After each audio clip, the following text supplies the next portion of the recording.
It's the cold hard truth.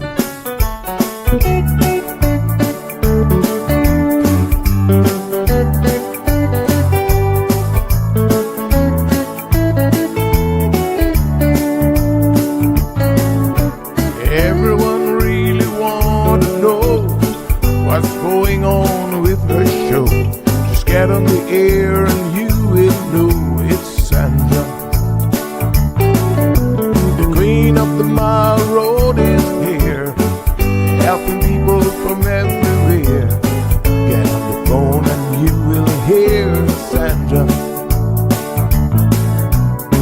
Now she will tell you how it goes, but don't you ever step on her toes, 'cause you will hear the cold hard truth from Sandra. They say she's the hero in town, helping people from all around. You get a call, your money is found, it's Sandra.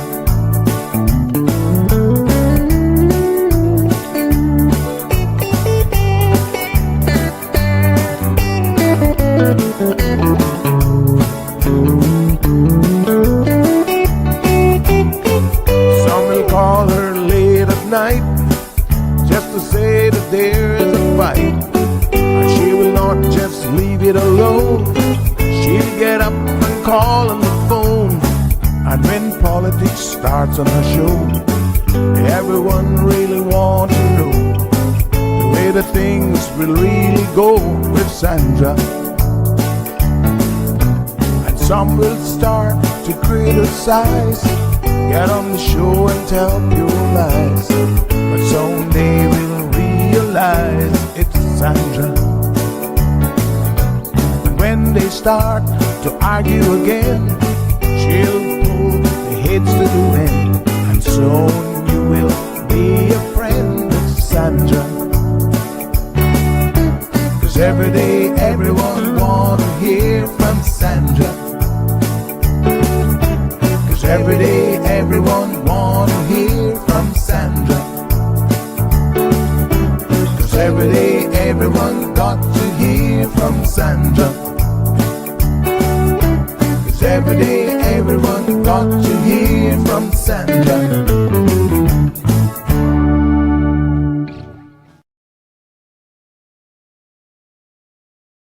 The Spring Labour Force and Quality of Life surveys conducted by the Economics and Statistics Office begin Sunday, April 26th. The Labour Force survey collects information on employment and unemployment in the Cayman Islands, while the Quality of Life survey gathers feedback on well-being, financial security, community belonging and overall life satisfaction. Trained interviewers with official ESO ID cards will visit randomly selected households. All interviews are confidential under the Statistics Act, and no individual information will be published. For details, call the ESO hotline at 51633329. The Spring Labour Force and Quality of Life surveys conducted by the Economics and Statistics Office begin Sunday, April 26th. The Labour Force survey collects information on employment and unemployment in the Cayman Islands, while the Quality of Life survey gathers feedback on well-being, financial security, community belonging and overall life satisfaction. Trained interviewers with official ESO ID cards will visit randomly selected households. All interviews are confidential under the Statistics Act, and no individual information will be published. For details, call the ESO hotline at 51633329.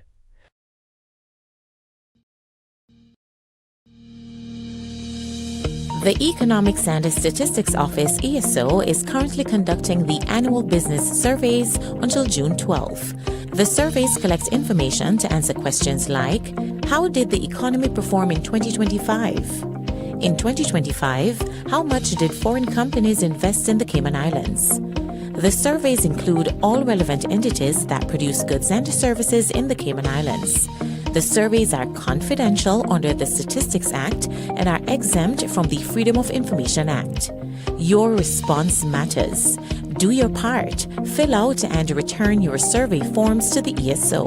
Remember, better data, better decisions, better business.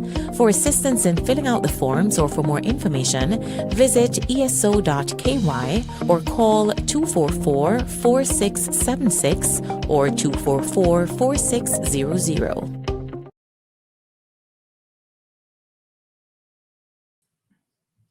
All right. Good morning. Good morning. Happy Thursday. I have to remember it's not Monday because, of course, I am back from holiday and feeling like it's a Monday, sort of, but it's not. How's everybody doing this beautiful Thursday morning? You guys have to keep me on track now with the days of the week because I'm going to forget. I know I'm going to forget. But everybody's good, honey child. Yes, I am back. Vacation is over. Oh, well, I'm going to make it brief this morning in terms of the vacation recap because I know we got so much to cover. You guys like, girl, save your vacation time for your vacation discussion for another day because we are busy. We need to get to the source quickly. It was good. Lots of walking as always. There's always lots of tours that are planned, which is good. And so we get to see a lot. We get to see a lot culturally, nature. This year was a bucket list item. So we went to Ecuador. Any Ecuadorians in the house? Big shout out to you.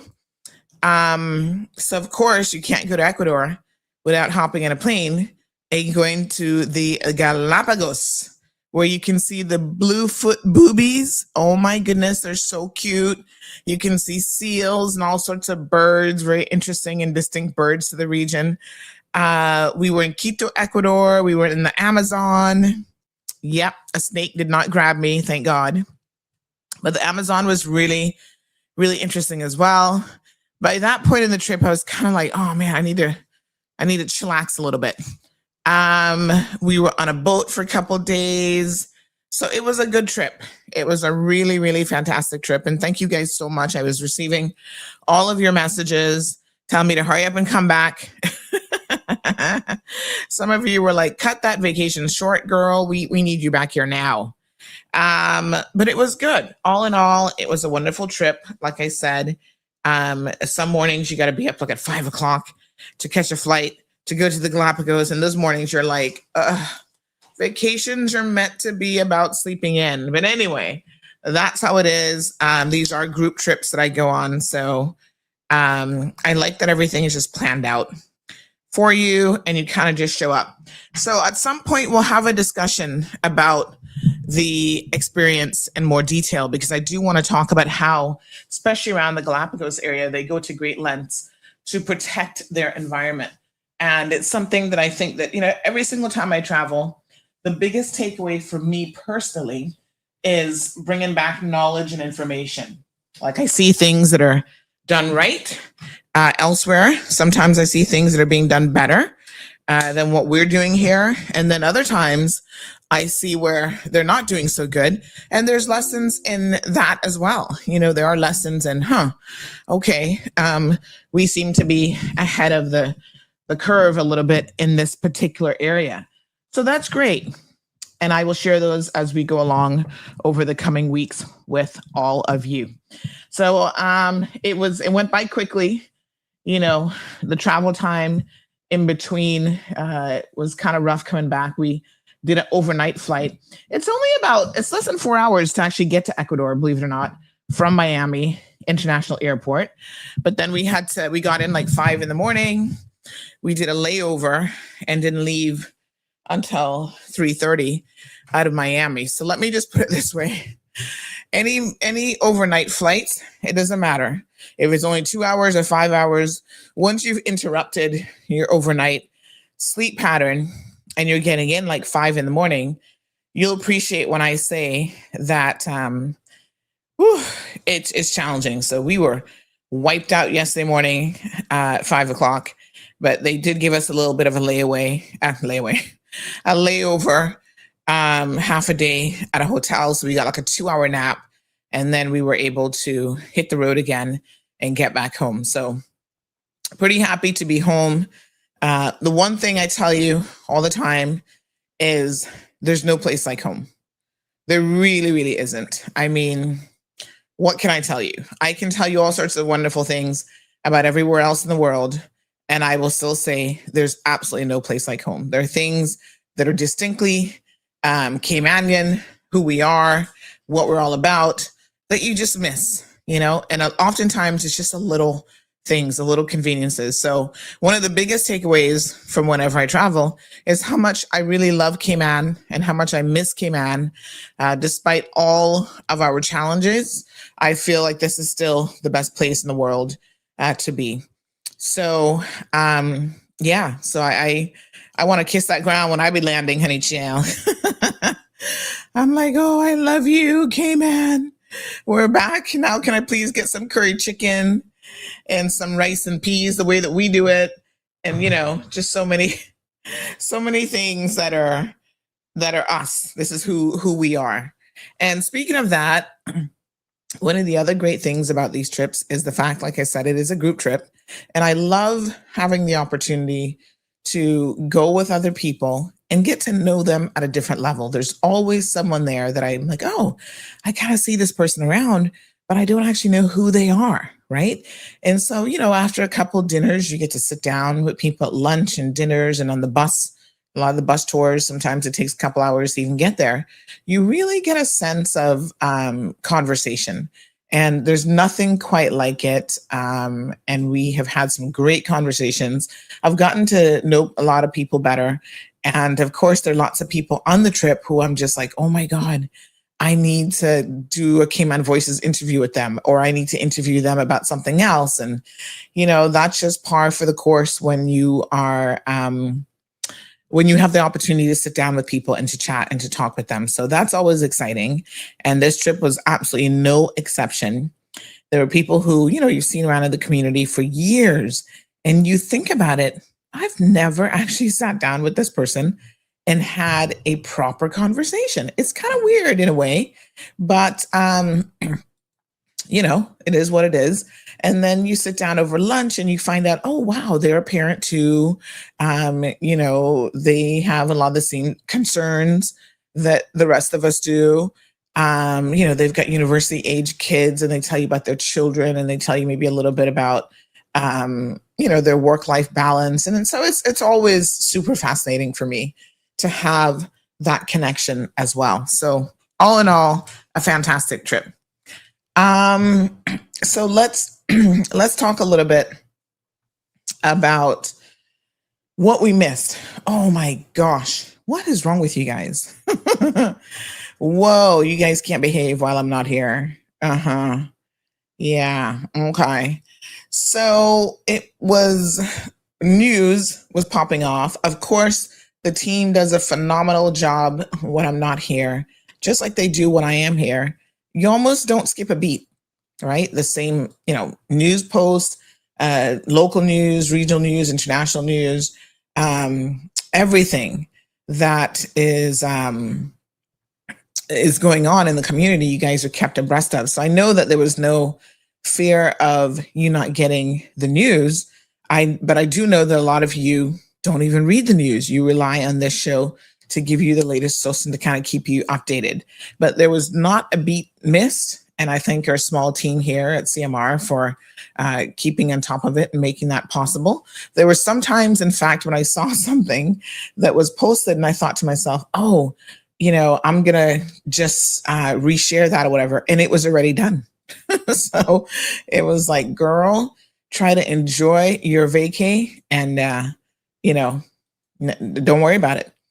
So good stuff. So that's that. Lots of interesting tidbits happened. So good morning to all of our beautiful people. Robert is here, Lucky Body, Marshall, all the usual suspects. And can I just say, talk about usual suspects, someone on the trip said, Sandy, I want you to get to the good part earlier in the show. Because honestly, sometimes you take a little minute to get there. There's too much small talk. I don't want to hear the small talk. I was like, Lord Jesus, y'all are serious. But it's a balance. It is a balancing act. This job is not as easy as people think. Although, did you guys see my little jab at Bia yesterday? Someone sent me, I was catching up in messages, and someone sent me a message where apparently one of those, I think it was 3, 4, 5 happenings. I'm not even sure. There's so many of them now. Sorry. There's so many of them now, I can't even keep up. But one of those had posted our last show on Vibes. We were vibing out a little bit. And so Bia jumped in the comment section, apparently, saying that, she's soon going to take over for my show or some foolishness. That poor child. Oh my God. I don't know if she needs a hug, or as my aunt Adonia would say, you guys probably know her top say, she needs a good lick. Fill in the B word. Y'all can figure it out. If you're a Caymanian, you know exactly what she's talking about. I don't know what's wrong with her. She is just an attention-seeking narcissist. And we have a lot of those individuals around, believe it or not. So I guess I really shouldn't be terribly surprised at her constant. I mean, every time this woman sees my name, she's got to be like trying to jump in the comment section and have something to say. Girl, please go find something else to do. Oh my God. The Lord is going to have to bless you with something, because you don't have the gift of gab. So I don't know how you can take over anybody's show. You can't even speak English, girl. Ugh, why y'all drawing me out in the first day back from vacation? But when I saw that, I had a good chuckle. I was just like, ew. But it strikes me that some people legit think it is easy to sit here for 2 hours and talk about anything, much less something with half sense, because God knows her conversations wouldn't have any sense to it. But, God bless her little heart, her attention-seeking heart. She'll be fine. And one thing I must say, though, and I say this with all seriousness, actually, when you hear some of these stories, sometimes I personally don't know when people come to you and okay, this is happening with this person. It's like you don't know what side to take in a situation. And as a woman, naturally, I want to take the woman's side. I want to think, okay, women are good people. They're good mothers. They're good this, they're good that, We don't go out there trying to purposely abandon our children or all these types of things. And of course, when a woman cries wolf sometimes or claims that she is a victim, our natural instinct, and this is natural, our natural instinct is to support that woman and say, yes, this is horrible. Here's this woman out here who's claiming that, her ex was abusive towards her and all these sorts of things. But my opinion also, I think that's Zeus at the door begging to come in. Hold on. Let's let Zeusy in. Let's play a quick little commercial, because child, you hear him barking?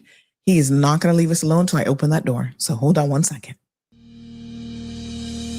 The Economics and Statistics Office, ESO, is currently conducting the annual business surveys until June 12. The surveys collect information to answer questions like, how did the economy perform in 2025? In 2025, how much did foreign companies invest in the Cayman Islands? The surveys include all relevant entities that produce goods and services in the Cayman Islands. The surveys are confidential under the Statistics Act and are exempt from the Freedom of Information Act. Your response matters. Do your part. Fill out and return your survey forms to the ESO. Remember, better data, better decisions, better business. For assistance in filling out the forms or for more information, visit eso.ky or call 244-4676 or 244-4600.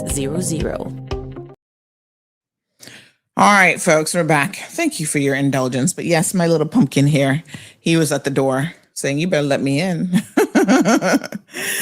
So, I was saying that, the truth of the matter is I am very much aware that if I hear a story, my sort of instinct initially is to lean in towards the woman being the truth teller. And I think that's just human nature. We relate to people based on where we are. And as a mother myself and as a woman, and even just a community leader, I do know that the story that she was telling is actually not all that uncommon. There are women who are living on a daily basis in abusive situations and abusive relationships. And it's hard for them to break free and to get out. But I also lean into my investigative skills. And there's certain things that just don't sit right with me when people say certain things and when they provide information. And so I always am a truth seeker, as I try to be, a truth teller, as I try to be. And so I get out there and I start looking for information to either confirm or deny what is being put in the public sphere, right? So I want to know, is this person actually telling us the truth? Is this how this story really, really goes? And I have discovered that there is something to be said for having that. It's a skill, quite frankly. There is something to be said for having that skill set. And a lot of times I've not been steered wrong when my gut has told me, there's something quite not right about this situation. And I give it a little bit of time, and sure enough, lots of information then comes to light in terms of what is actually going on. So I'm confident in when I tell you this. And I know some of you felt away when I questioned her victim. I don't know what the right word for this is, but her victim, her crying, story, and she's a victim and whatever. When I started to question it early on, there were a lot of you who were like, oh, you're supposed to be a woman's woman. And I'm like, yes, I mean, I hear you, but I'm supposed to be a truth-telling woman's woman, right? So you can't come to me just because you're a woman and get your narrative put out there if your narrative is falling apart and doesn't actually have any truth to it. So I am, above all, trying to find the truth, trying to find balance, trying to find information. And I can tell you with confidence that I do not believe, the more I see her interact on social media, she puts up these videos trying to get a lot of attention for herself. But what I can honestly tell you is the more I see Abia, the more I see how she interacts with people, even the way that she decides to kind of try to nag at me constantly on social media. This is not indicative of someone who is a victim in any way, shape, or form. Trust me, victims have a certain, I don't really want to say type of personality, but in a way, yes. There's a lot of things, if you pay attention to, victimology, that you can almost tell when someone, they exuberate a certain aura about them. Even when you think like superficially someone is trying to be confident, they're trying to be this, whatever, victims still come across, I think, in a particular way. This woman, I have seen nothing about her other than the fake crocodile tears. Let me try and get my camera going. Other than the fake crocodile tears, I have seen absolutely nothing about this woman that says, I am a victim. It's actually quite the opposite. I find that, in my humble opinion, she's the type of person who's more likely to be the aggressor. She's the type of person who is going to, who is going to agitate people with trying to get a particular response out of them. So bless her little heart, she'll be fine in this world because people like her always find a way to survive. We're here worried about her child. She's less worried about her child than we are. I can tell you that from every single thing that I have observed thus far. She's the type of person who's simply using this child as a pawn. And every video, everything that leads into that is part of a game for her. And it's very, very unfortunate because that poor kid is going to be messed up in the head. We saw her trying to manipulate him already on video, and that really, really broke my heart. But even other things that she does, like feeding, who takes a 6-year-old child, right? Who's not breastfeeding, obviously, and latches them onto her breasts and then takes a video of that and posts that on social media. To me, that's actually child abuse. That's disgusting. A 6-year-old child should not be latching on to its mother's breasts, especially when it has not consistently been breastfeeding. But people don't breastfeed 6-year-old children. You don't breastfeed up to 6-year-old. Maybe if you go up to a year or two, and after that, once a child has teeth, you better try and let them eat some solid foods.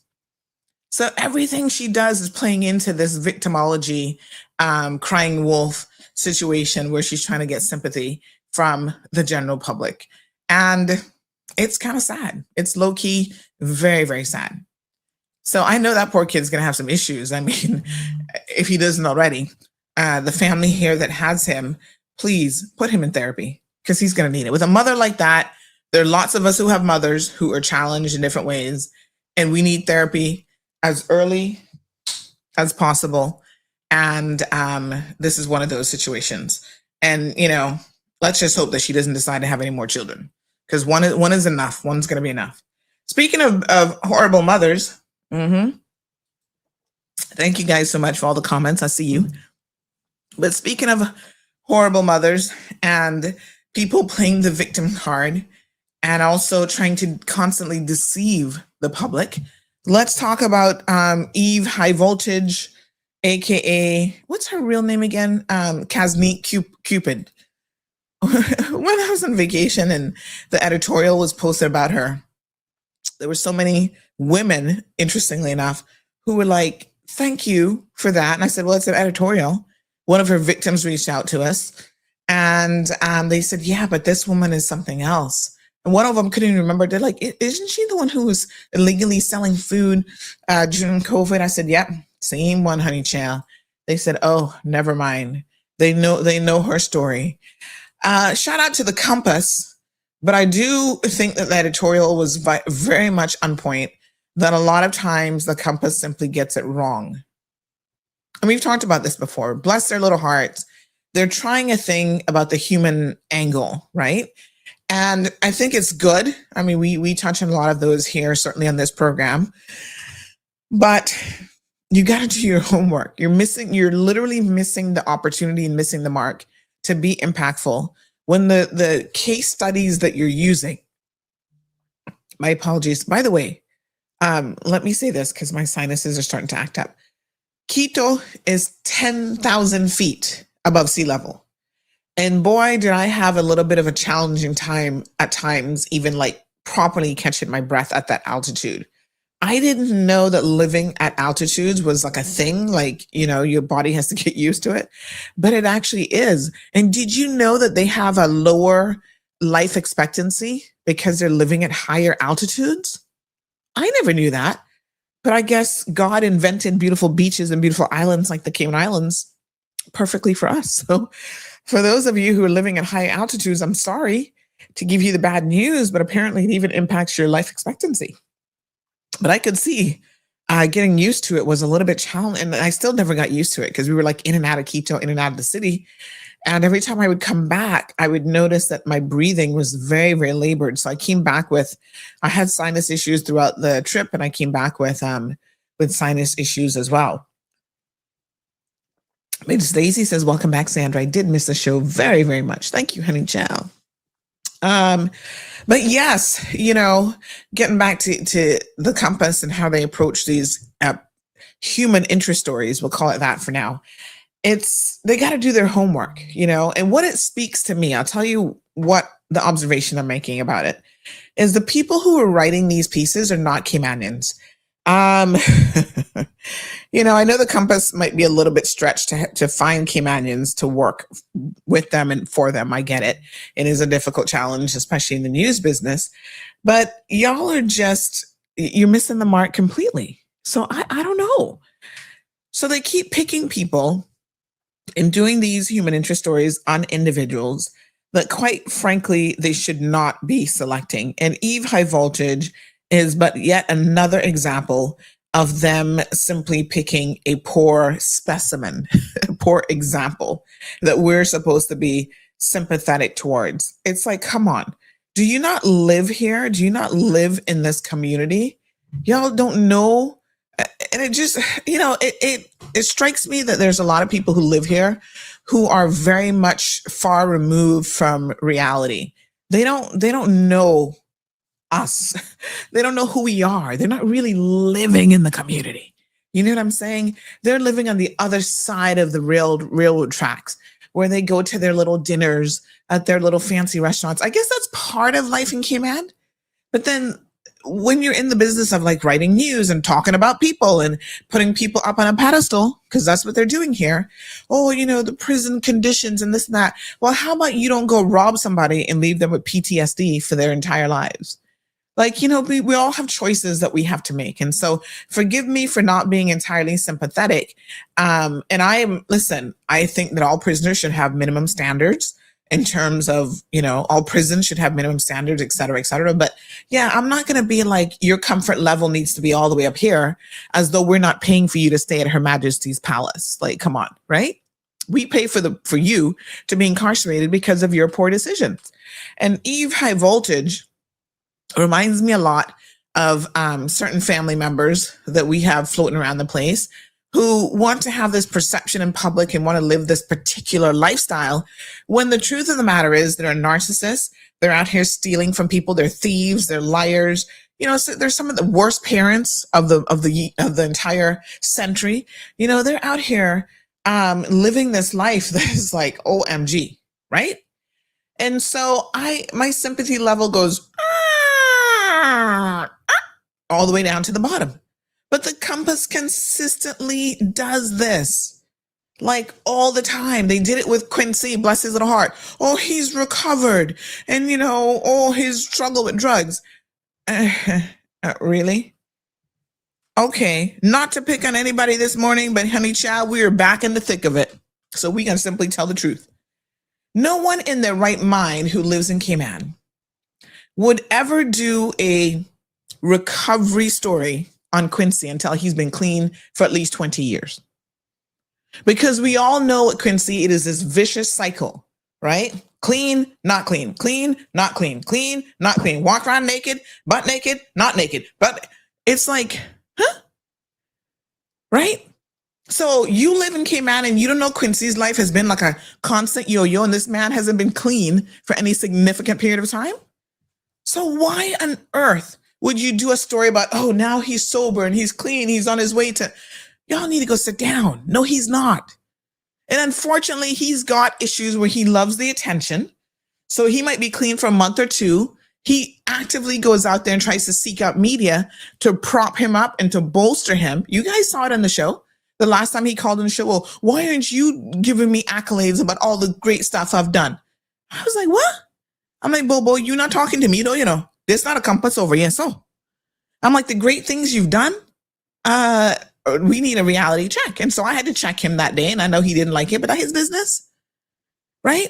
So you don't, just because somebody wants the attention, you don't necessarily give it to them, because in fact, my observation has been that a lot of these people have very complex mental health issues going on, right? So it's not just the drugs, it's other things as well. The narcissism intertwined with everything. And the last thing you need to be doing is giving someone like that a platform. Eve does not need to be in the front page of the compass. I don't even know if it was front page, but whatever page, right? She doesn't need to be in any pages. She doesn't need more attention drawn to herself, because that has always been her MO. That has always been her personality. And so you're feeding in to her delusions. You're feeding into her delusions of grandeur and all this other stuff, right? Which is only making it worse for her and her children. But she doesn't see it. The compass, they don't have a clue, so they don't know what's actually going on. And they just do these stories, and I'm just like, what the hell? And then they gloss over what was actually said in court. Like, oh, yeah, the court found she was involved. No. Whoever wrote that article, I don't even know who wrote it, but whoever wrote it, go back and read the court files, read the notes. Your reporters, I think, covered the story. Only God knows, because half the time they don't read it too. But the court didn't say nothing about, oh, she was just involved. They said she was the mastermind. She was the mastermind. She lucky she didn't get more time than the guy who actually had the gun in his hand, because she almost did. Because if not for her planning the whole thing, masterminding it, her actions, that guy would not have been talked into and convinced to even do this. The judge is like, you are the most manipulative, one of the most manipulative people I have ever seen in court. And that says a lot coming from a judge who practices and sits on the bench in Jamaica. Not for nothing. But I was like, oh, you did not just say that, honey child. She sure did. So all you had to do was go do a little research, and you would see that back in June of 2022, the judge, the words that she used, that she was shrewd and manipulative. She said, girl, you need to use this superpower of manipulating people and situations to actually try to get yourself an education and do better for you and your children. Even at the last minute, trying to use her children as an excuse, her child as an excuse to, oh, my poor children are now going to suffer. Don't send me to jail. The judge was like, okay. And when you were sitting down planning this robbery for weeks, what are you talking about? Were you thinking about your children then? When you went to the grocery store and you bought the gloves and you bought all this stuff, with government NAU vouchers, were you thinking about your children then? When these poor people that work for Tortuga were on the ground with a gun to their head thinking they were going to be shot and killed in the store, were you thinking about your children then? Even when you went to court, you had every opportunity to plead guilty and say, you know what, I was wrong. I'm going to fall on the mercy of my sword. You get a discount on your sentencing, the whole 9 yards. Yeah. Ask yourselves a question again. Where were your thoughts about your children then? She wasn't thinking about nobody but herself.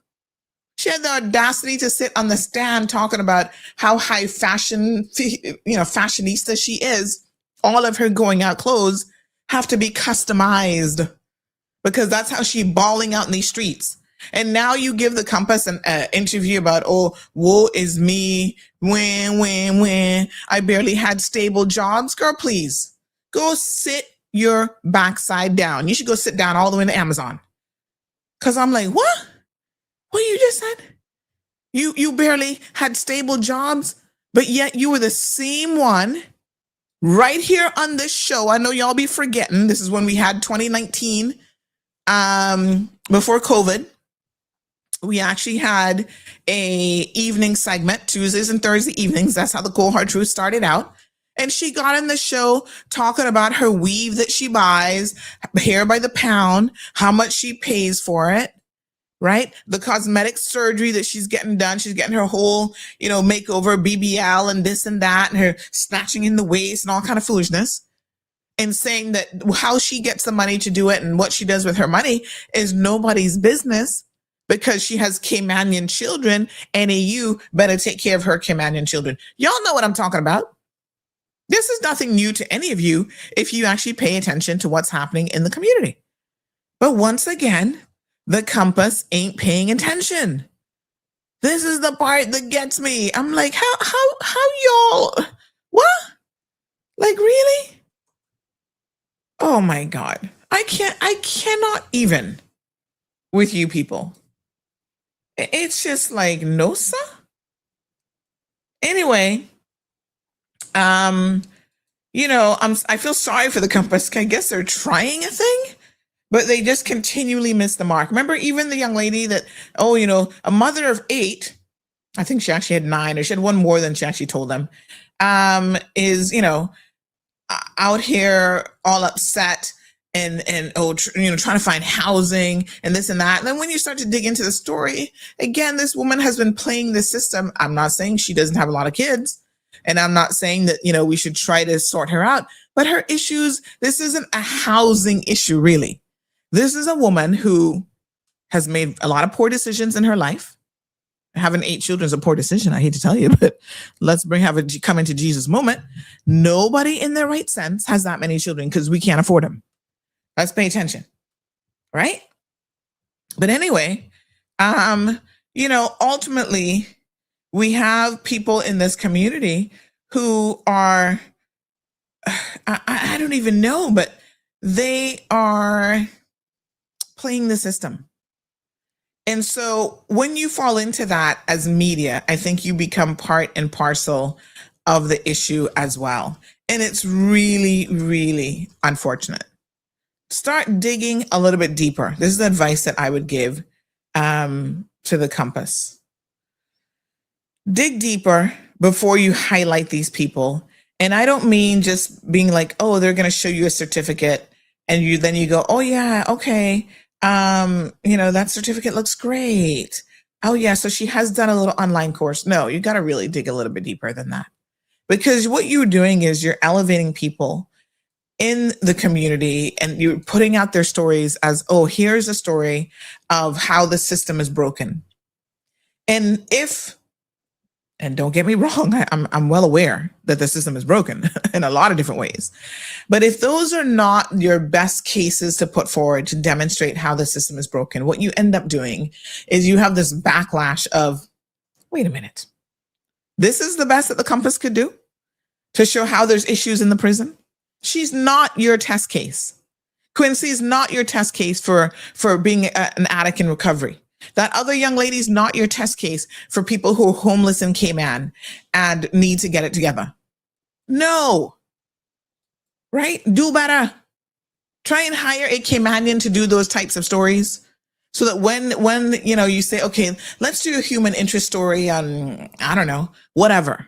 Discrimination in the workplace. That's one y'all should try and go work on. Okay? Don't go pick the person who's never truly been discriminated in the workplace and who's actually a bully in the workplace. No.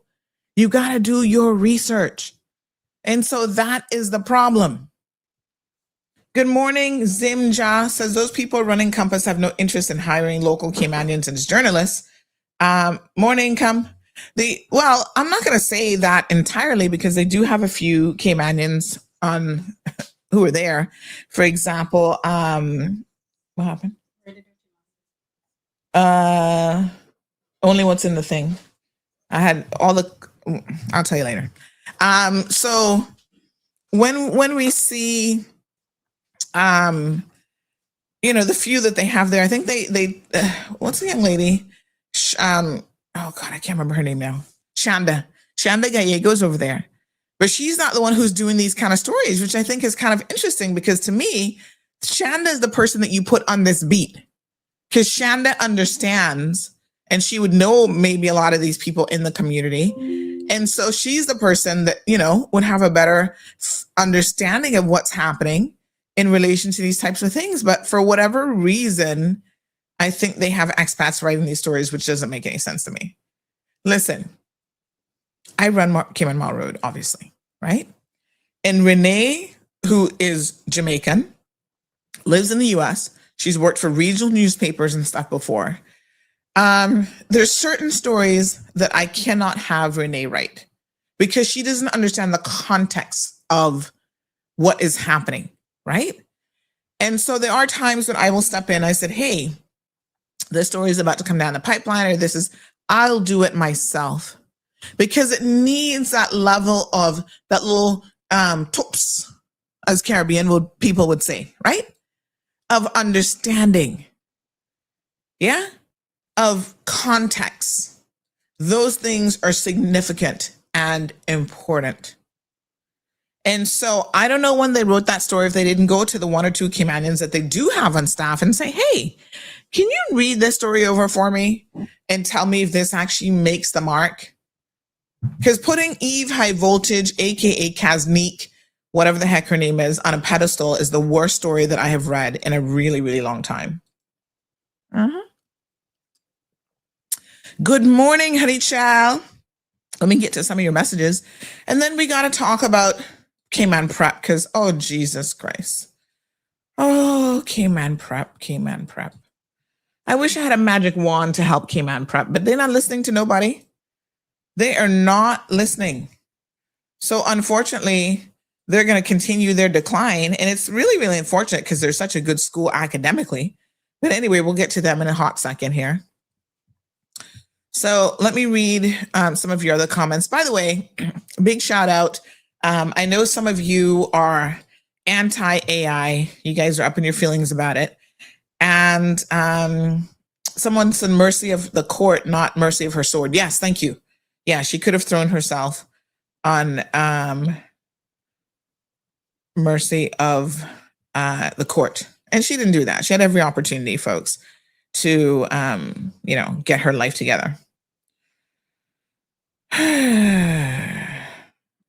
Someone says, what, Eve? What did I miss? Ooh, honey child, you missed a lot.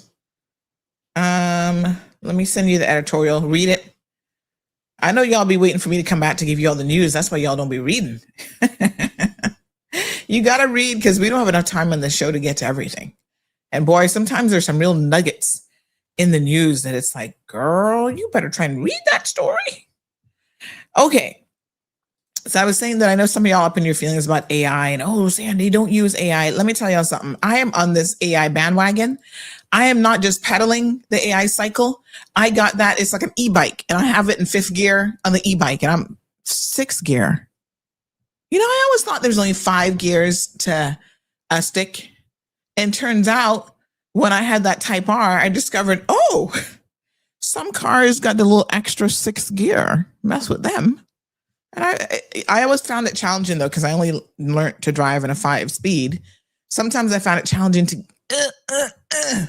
get it over there into 6th gear. I'm like, who invented this 6th gear? This is a thing. Yes, sir. You better believe it's a thing, honey Jill.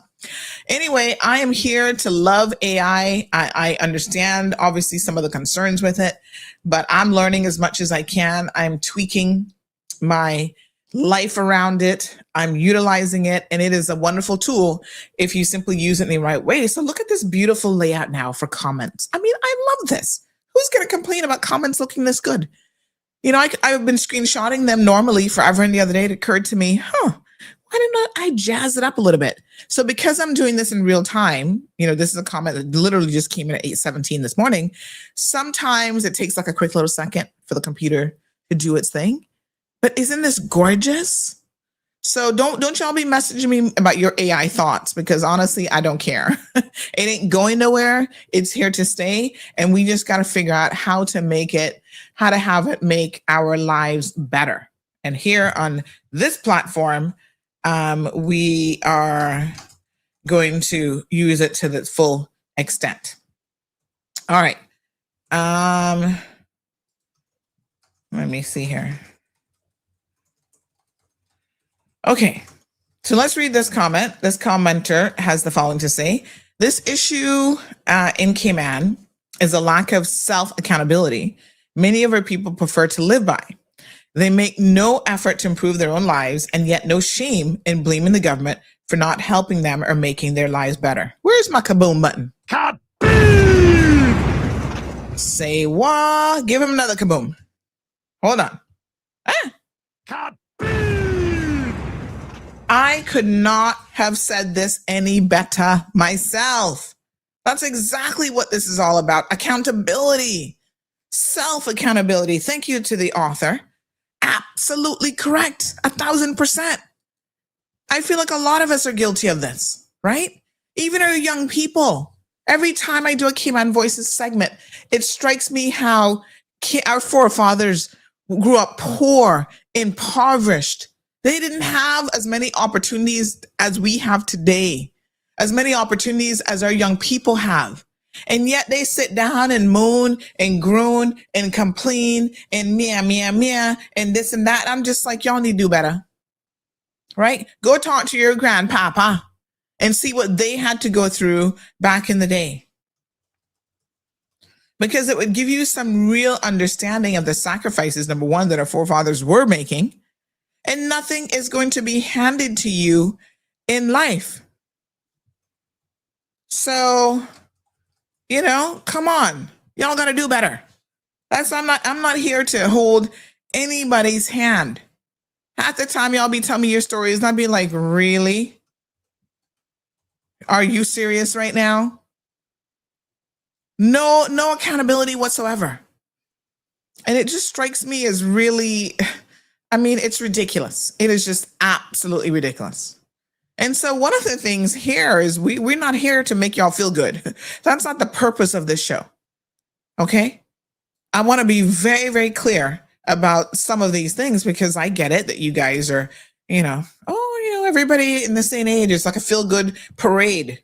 Everything is about trying to stroke your ego and make you feel good in life. We're hand-holding a little bit too much. And this is one of the concerns I have about mental health. I'm like, listen, I'm all for, that's why you got to take vacations. You got to be about your mental health. But I feel like the pendulum is swinging in the opposite direction. It can be a problem because now everybody's got mental health issues. There's no such thing as resilience anymore, right? Our children, they can't sit down and complete a task and like, oh, it's too hard, mommy.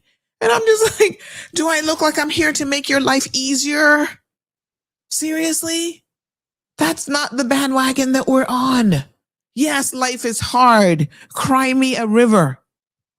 What is that one? The smallest violin in the world. Squeak, squeak, squeak. I'm like, what do you mean it's hard? Did somebody actually tell you that life wasn't meant to be hard? Oh, God, no. We got to get with the program. Toughen yourself up a little bit. Yes, it's hard. Sometimes it's going to throw you a curveball. Yes, there are times you're going to be depressed. You're going to be down in the... At least now we all have somebody to talk to. Back in the day, we didn't even have anybody. I can only imagine me going telling Aunt Lottie I'm having a mental health episode or something. She would have been like, oh, yes, I can help you with that. I'm going to beat the daylights out of you. I'm going to beat it out of you. Now we know better. And I thank God for that. We're going to give you a hug. We're going to talk it out. We're going to, but let's not have it go too far the other way. Toughen up a little bit. No one said that life is going to be a bed of roses for any of us. So, yeah, I agree with this caller, this listener to the program 100%. I think that, self-accountability is a problem. And in most instances, whether it's Eve, Quincy, the young lady whose name I can't remember now, who's all over the place about the housing situation, in most instances, the truth of the matter is your early decisions when you are a teenager, early 20s, right? Those early decisions will really set the course for how you are navigating your life. And so, young people, you're listening this morning, Instagram, big shout out to your Instagram listeners. Whoop, whoop. I see y'all representing this morning. Good numbers over there. If your mama and your papa are not telling you this, let Auntie be the first to tell you this, right?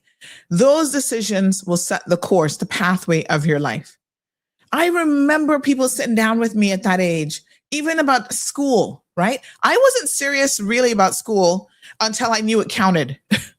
And there were reasons for that. A lot of it was trying to get adjusted to the American system, the American way of life, adjusted to new household, new parenting, new everything, right? So it took me a few years. It wasn't an automatic thing. There was a lot of tumultuous years in there. But when I hear people saying what you do in high school determines what kind of university you're going to get into, what kind of opportunities you're going to have in life. And you are now setting the pathway, the course, the trajectory to every single thing that will happen in your life. I was like, oh my God, I need to get it together. Oh, okay. So I got to start studying. I got to start making good grades. All of a sudden, pew, I was in AP classes, honors classes, the classes I hated, which was math, really. I couldn't do AP math to save my life. I was like, okay, y'all gonna just have to be happy with algebra, honors level, and regular algebra, and that's all I can give you. But I'm still gonna be an A-B student. I'm not gonna be flunking out, but I don't have no interest in math to that level. And quite frankly, I ain't gonna be no mathematician. Let's be honest here, okay? But it mattered, it counted. And that's because I had adults around me saying, listen, kids, right? The decisions you're making now are going to make a big difference in where you will be in 5, 10, 15, 20 years plus. And we need to have these conversations with our young people about get it together. These teenagers out here in these streets. And by the way, we got to talk about my niece this morning while we're on the conversation of young people making really, really poor decisions. Y'all know we coming to her, honey child. Did the video of hers have any profanity in it? I don't even know, to be honest. But here she is out in these streets fighting people and some girl. And yes, I'm hearing all kind of stories about, oh, she had a reason to fight the girl. Y'all need to stop giving people like my niece Chantel Trench any reasons to fight anybody. Chantel don't need a reason to fight nobody. She would fight Breeze. What y'all talking about? She look like she need a reason? I don't care if the girl stole her man, her chin, her pane off, her bonke. I don't care. Chantel does not need a reason to be out in these streets, licking down some poor girl in her head and acting like a full-on hoodlum. And y'all don't need to be giving these young people no excuse for their bad behavior. And that's all y'all are doing. All you're doing is encouraging somebody. Like every single comment I saw were like, oh yeah, Chantel, turn up, and this girl can't even fight. She wouldn't even defend herself.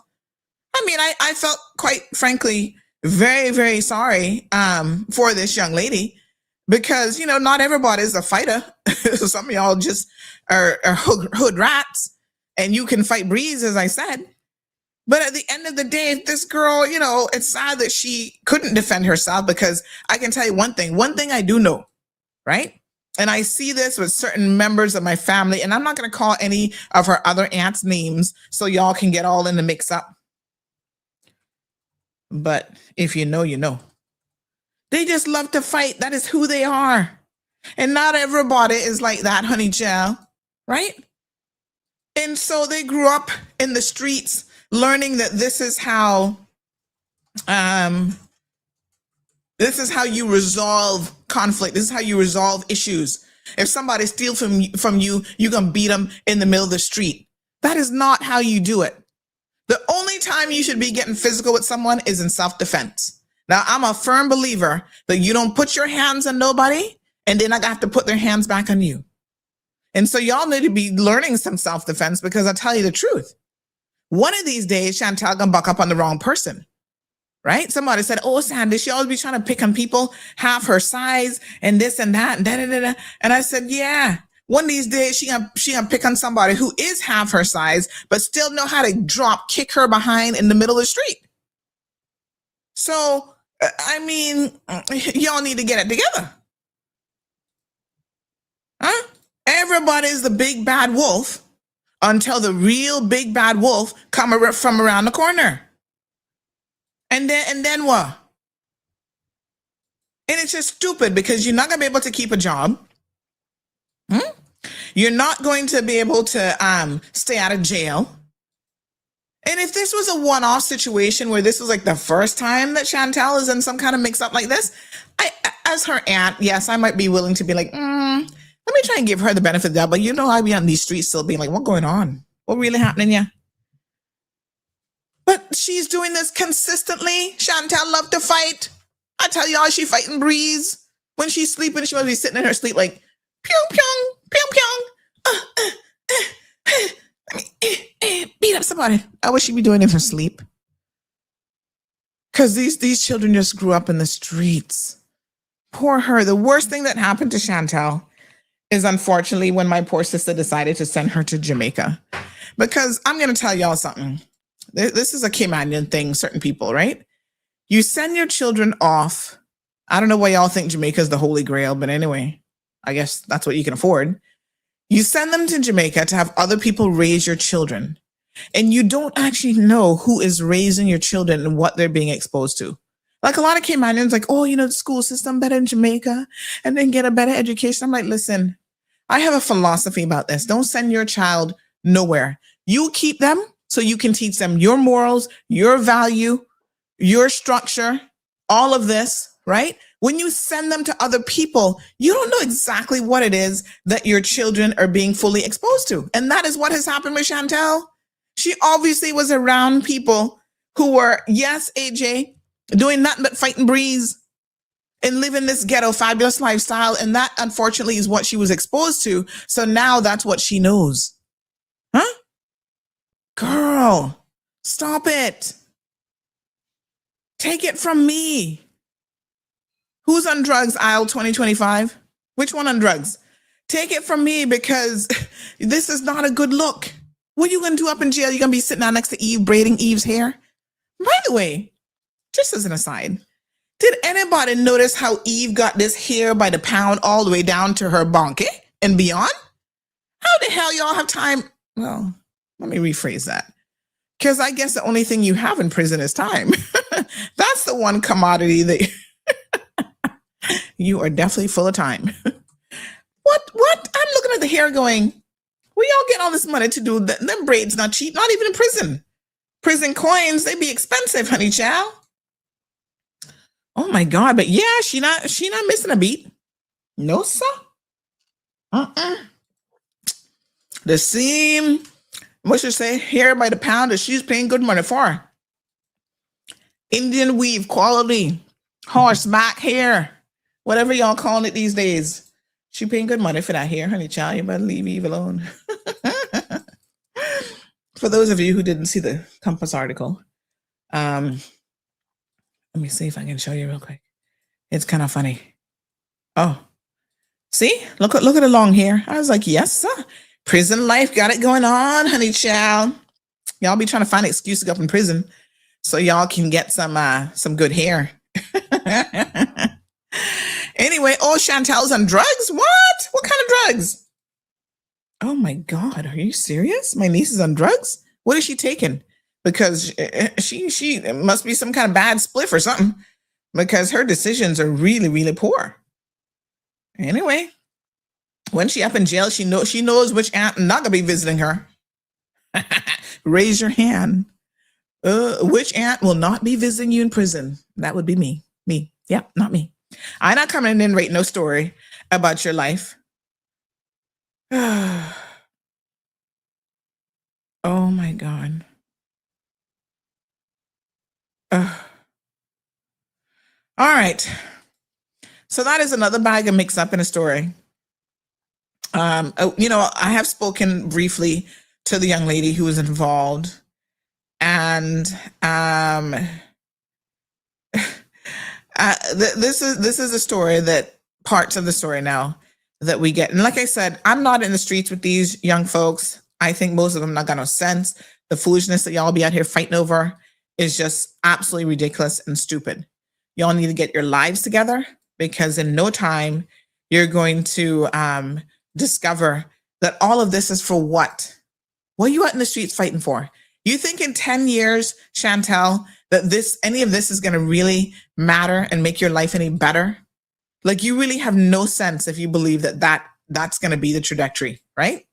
You're going to end up regretting every single one of these situations that you found yourself in. And quite sadly enough, here's the worst part about it that's really, really sad, is you're not going to be able to undo it, because there's some serious consequences to the things that you're doing. Now, I know y'all think this is just some hood rats fighting in the streets, and I hear you, but imagine for a second, okay? Imagine for a second if Chantel had kicked that girl in the head and seriously hit her, or by kicking her in the head, it caused her to actually fall down and hit her head on that concrete and died. Huh? Now you're going to jail for manslaughter. This is where y'all don't think about the consequences of your actions. If you have a conscience, then it's going to be on your life, on your conscience, that you actually took someone's life, that you took someone's daughter, someone's family member. You see, y'all not thinking about this when you out in these streets acting like a proper fool and trying to kick somebody and looking stupid. You're not thinking about the real life consequences until it happens. Then you're going to be featured like Eve, regrets. Oh, but the government, and my rough life. I didn't have a dad in my life. I didn't have this. I didn't have that. Man, cry me a river. A lot of us grew up in those same situations, and we not out there doing this foolishness. Do better because you know better.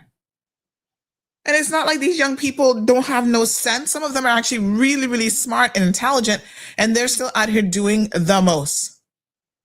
So one person says, this was from yesterday, all kind of things they're saying about borrowed clothes, wearing her manchin, disrespecting her after brunch. These people actually went out to brunch together, and this is how brunch ended.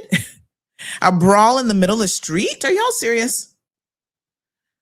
Child, I don't give Chantel no reason to kick out that girl like that. Heard the girls say that she not live later to speak up of what transpired, but her page is blocked, some depending on friends who actually have her as a friend. So I don't know if she did the live stream or not. But let's read a few more comments that have come in. And then we got to get to Cayman Prep. We're going to have to do a 2-part series on Cayman Prep, because I have realized that there's quite a bit of information that is still trickling in on Prep as well. All right, so here's another comment that has just come in about the Chantel situation out in these streets, acting like a hoodlum. Yep. Getting jobs and losing your jobs left, right, and center over this foolishness. I'm only going to tell you because you're the aunt. Well, don't make that stop you, honey chill. But I'm wondering if I should wait until the police do their part first. Well, you can tell your story. I mean, God knows the police can try and do their part, but that doesn't stop you from telling your story, girl. We will sit down and do a one-on-one interview with you. You come on through, tell your story. We want to hear it. But to be clear,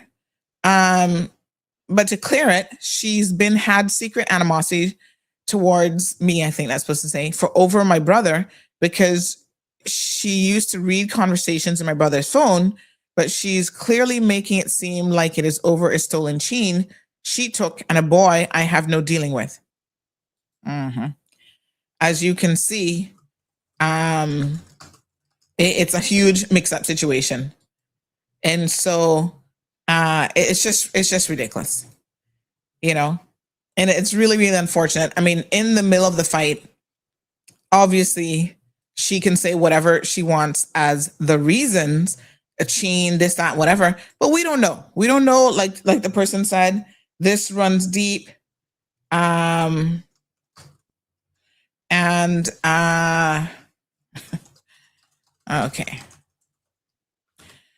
Yeah, so this runs deep, and we don't really know what the full mix-up situation is all about. So someone says that Susan's other daughter is not like Chantel. She's in the UK at law school. Chantel could be doing better. And she used to smoke weed, and I don't know what else she's smoking or what else she's doing these days. But ultimately, what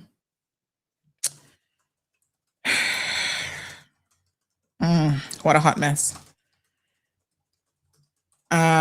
What can I say that I haven't already said? So it's really, really sad. I really do hope that she gets her life together. So far, not looking good. If I was a betting woman, I would say that unfortunately Chantel's trajectory is not going to be good.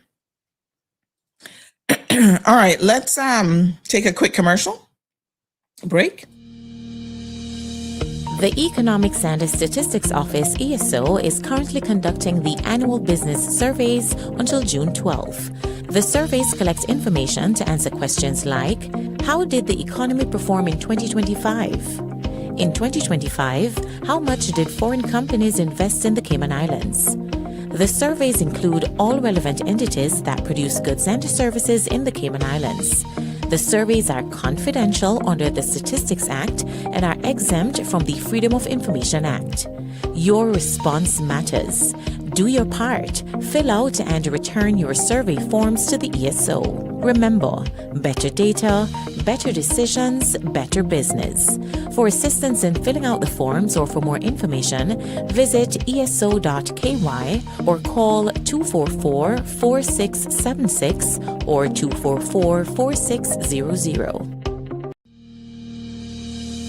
The Economics and Statistics Office, ESO, is currently conducting the annual business surveys until June 12. The surveys collect information to answer questions like, how did the economy perform in 2025? In 2025, how much did foreign companies invest in the Cayman Islands? The surveys include all relevant entities that produce goods and services in the Cayman Islands. The surveys are confidential under the Statistics Act and are exempt from the Freedom of Information Act. Your response matters. Do your part. Fill out and return your survey forms to the ESO. Remember, better data, better decisions, better business.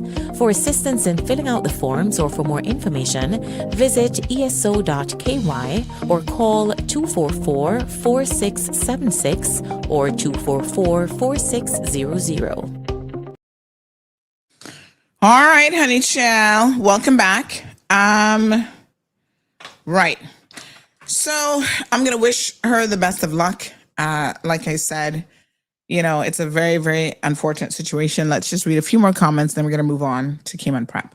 So Aisle 2025 says, even her husband have no business having kids. Neither have their ish together, no education, career, stable housing, etc. Immature, kids set up for failure. And the sad part about this narrative, aisle 2025, is I could not agree with you more. And this seems to be the thing in life, right? The people who are less prepared to have children always seem to me to be the ones who are out there breeding the most. It's a sad indictment on all of us, quite frankly. But I was shocked to find out the video that was sent to us and we had posted, knowing nothing about who this young man was, stealing a radio from a local restaurant. Turns out that he's actually Eve's son. I mean, you cannot make this stuff up in terms of the timing, right? How crazy is it that Eve's son is out here committing crimes while his mother and his real father are both in jail? Because apparently, let me just take a quick pulse. It's 8:45. We need a whole 2-hour show to get to all the stuff with Cayman Prep. Shall we postpone the Cayman Prep conversation until Monday's show? Quickly vote yes or no, because I can partially start it today, but we're not gonna really get into the meat and potatoes of it. So how about we leave it until Monday and we continue today getting to all these other things. So Isle says yes. Go ahead and vote quickly. Let me see if I can put up, I have a new poll thing here. Let me see if I can do the Cayman Prep show on Monday, because tomorrow we have guests coming with immigration. So make sure y'all tune in early tomorrow. Yes or no? Let's see here. All right. Let's see. Okay. So where is it showing up? Hold on. Start and show. Okay. So there it is. Do the Cayman Prep show on Monday? Yes, no. You guys let me know quickly. I'll take the pulse and then we can go from there. So yeah. So anyway, it looks like mostly yeses. Jamila says no. She wants it today. Monday's a holiday? I don't think so. Is it? Hold on. Let me double check. Is Monday a holiday again? Yes, sir. Y'all getting lots of holidays. Let me double check my holiday schedule real quick. I don't know. I didn't think so, but so what month are we in? We're in May. No, the 18th is a holiday. The 18th is Discovery Day. So not this Monday. This Monday, I think, is the 12th. All right. So no, the 18th. Don't type no, because then it thinks you're typing in the poll. Nicholas says yes. So yes or no. Melanie says, oops, wishful thinking, my bad. All right, yes or no. Hold on one second, gotta answer the doorbell. Hi, morning. Okay, thank you so much. Just put it in the back room like the other one for me, please. Okay, honey, thanks. All right. So yes, the 18th is on. Okay. I'm trying to see. Do the yeses have it? All right. Do the whole school thing together rather than leaving the weekend gap. Yes, I think that that's best. And there's lots coming in about Cayman Prep, so y'all need to pay attention. All right. So I think we'll do it on Monday. All right. So listen. Then we don't have to rush through some of this stuff, right? All right. What was I telling y'all? So yeah, this whole thing about these people shouldn't be having children. I feel very, very strongly about this because of my own personal experiences in life, where parents who are not equipped, but it's a double situation, because how do you tell a parent who doesn't have an education, doesn't have a career, doesn't have proper housing, right? How do you explain to them that the last thing in the world that they should be doing is going out here having a bag of children that they can't ever help in life? Because those are the people who, I hate to tell you, but they have the most time in their hands to do nothing else but have children. Think about it. They ain't got no jobs. They're not out here in the streets hustling, trying to, do something. So it is challenging and it's difficult to explain to those people why they shouldn't have a bag of children. They don't get it. They're like, well, what else am I going to do? As Caymanians would say, they be boning down the place all day long because they not got no work. They not got nothing else to do. Lord Jesus, take the wheel. But if you're listening to this and you've been thinking about the fact that you're out here living your most fabulous life, you're 20, 25 years old, the Chantels of the world, smoking marijuana. And one good thing I got to say, thank God, Chantel, not got no children, and please don't have any. Because you're not ready. No time soon. Don't do it. At least she seems to have that much sense. or, you know, God has intervened. I don't know. But thank God on that note. And more of you need to find yourselves in this situation. I don't know what to say. But apparently the husband, Markel, has moved on, as we knew he would. I don't know how much of a hold Eve has on him when she comes out of prison, but he has moved on. He's got a new woman and another child. You see what I'm telling you? Dude working a minimum wage job, no skills, no nothing, and you go and breed somebody else? First of all, that person ain't got no sense to breed for you. You already got how many kids? By a crazy woman in jail? The last thing you need to do is have more children. Why do you guys seem to think that having children is somehow attached to your self-worth? It isn't. It doesn't make you a man to be able to breed a woman. In fact, I feel very much the opposite.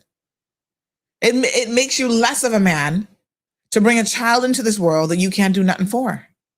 But yet y'all laying down doing it day in and day out. I don't understand it.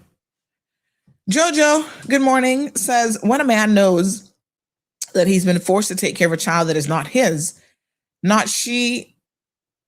When a man knows that he have been forced to take care of a child that's not his, not she, is out of the way, he is giving him a silent, cold treatment. Oh, now that she's out of the way. Yes, Jojo. I mean, I think most people know this. Most people know that's what Jamaicans call it, jacket. So that child not for him.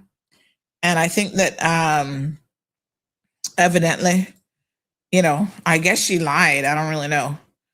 To him that the child was his and whatever. But everybody who's anybody is like, Sandy, all you have to do is look at them and you can tell. You know, Caymanians and Caribbean people, they'd be like, he not even got his walk, honey child. He not got his body. He not got nothing from him. How child can be for him? But it seems to be pretty well known that she was actually seeing someone else and got pregnant for some guy. And here's the sad part. That father's supposedly in jail as well. Like the real daddy. This is a Jerry Springer episode.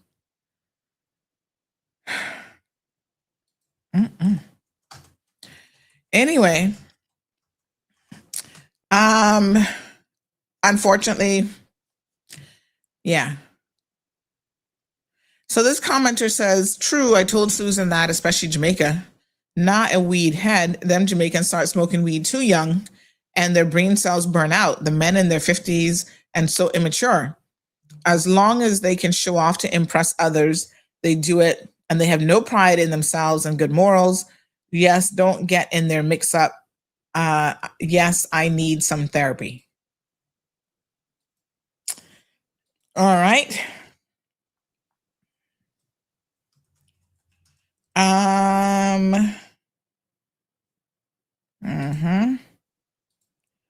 Let me just see here. What a hot mess.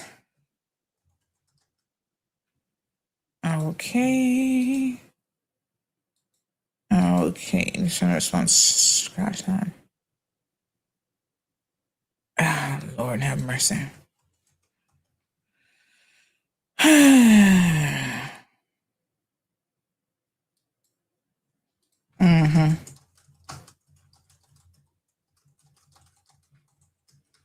Okay. All right, 1 second here, folks.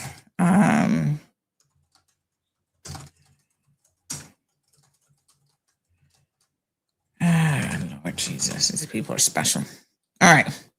Having to deal with some companies in Cayman sometimes is Whew. Oh, my sinuses sometimes is a very, very interesting. Okay. So yeah, it's an unfortunate situation. Give me one other second here. So we'll postpone the show on Cayman Prep until Monday, and I think that'll give. There's a lot of people who wanted to come forward and add additional information to the Cayman Prep situation, so I feel like this will give them more time and stuff as well. So all good, all good. Let me see here. All right. Right. I'm looking quickly for an email. This company, it's like they don't pay attention. Okay. Let me just see if I can find their messages quickly.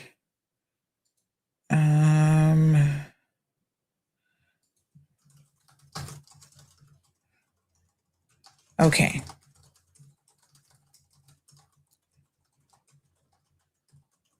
Okay, let me just pull out this email real quick.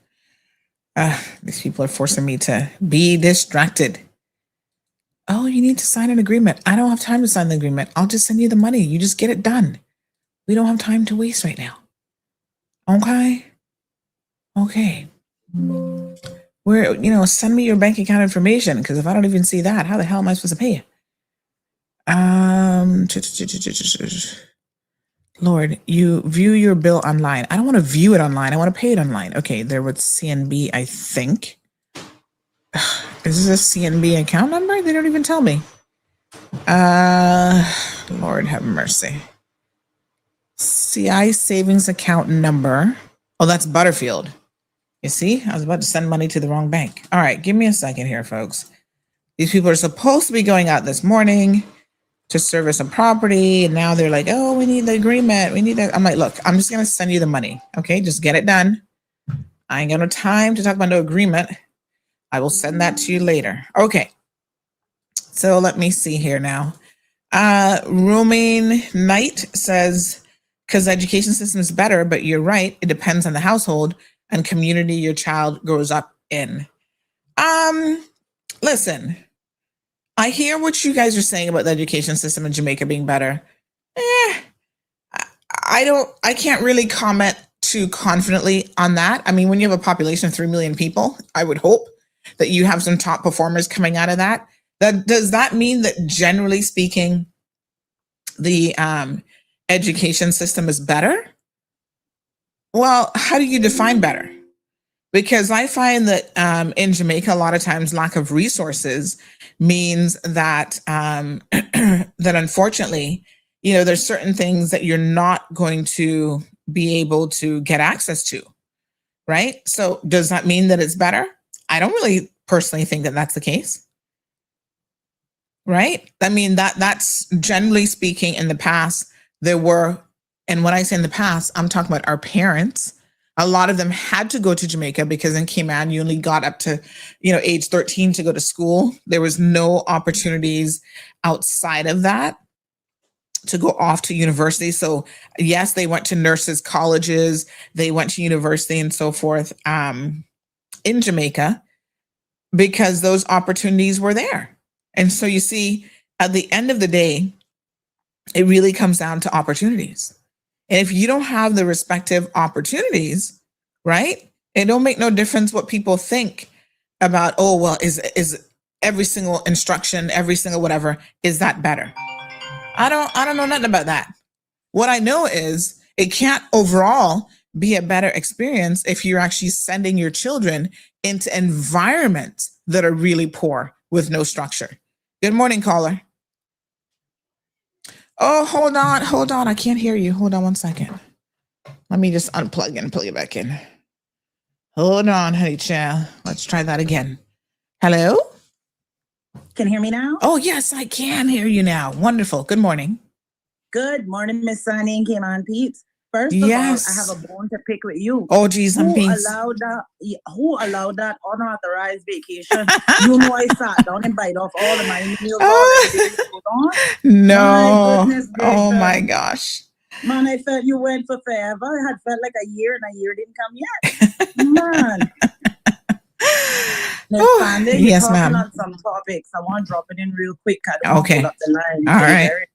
Today. But one, let's go on your niece. I've had an encounter with her.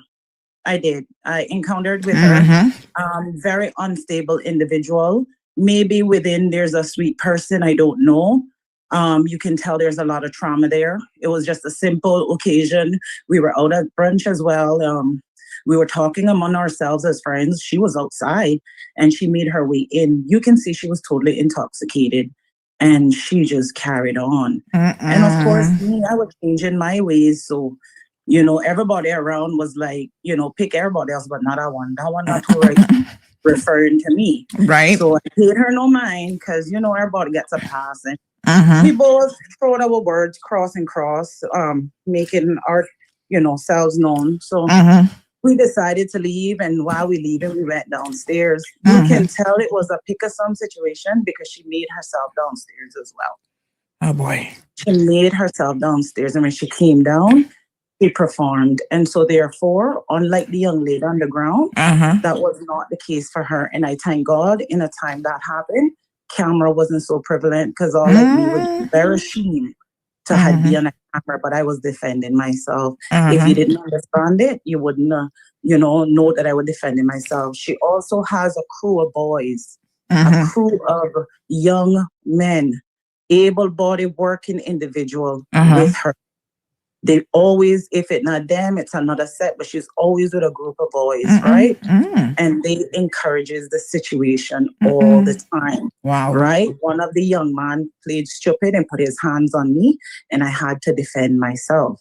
I did not, and knew there were people sitting down in Cayman now already know who talking and what that situation was, because she didn't get way, nor did her crew get way that day.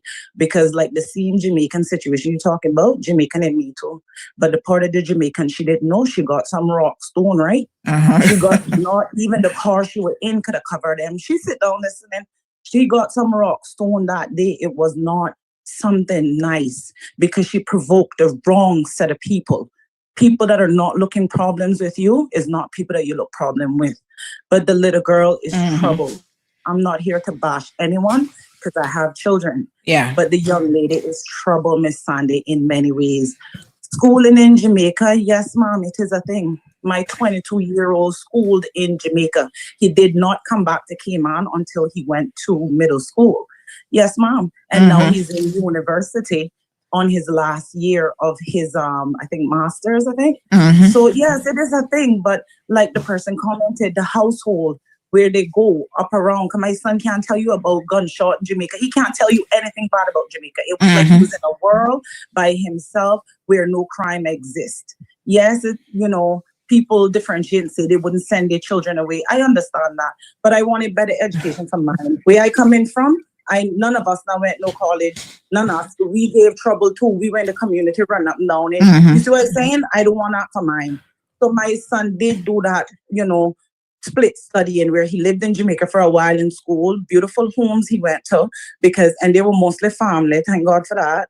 And they were really good at the time when they had him. So yes, and now he's in university finishing up. But of course I had to keep my foot in his neck when he returned back to Cayman, because they're easily strayed away by the easier way of life. That's what it is. The more privilege and entitlement is the worse that they get.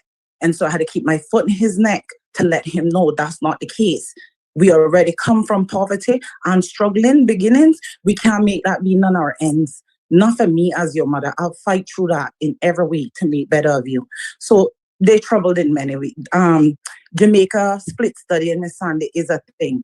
It does work, but like the person commented and said, it has to be in good homes, Miss Sandy. You can't just pick them up and send them in any place, especially the garrisons and all. No, ma'am, you're not going to get that. But it is a thing. Or not even say down to the garrisons, but sometimes we're sending them in environments where the people only there for the money that you're sending them. They don't care about your children. That is so true. they're not really looking out for them. That is true. That is so true. That is true. I had an experience like that too. But then all you do, Miss Sandy, you know, in this world, you can't use aggression with everything. Like me, I grew up in nothing but aggression. I try and learn love. To this day, I fight to learn love, not hostility. As hostility come, I run. As mix up come, I run. Because I raised in it. I know about it. I can orchestrate it, but I choose not to. I want no love. So when you're sending your children off, like you said, you're going to send them into homes and environments that you want to mold them in a way in which you would mold them to make them come out to be somebody in society. Chantel got one of the best starts in Jamaica.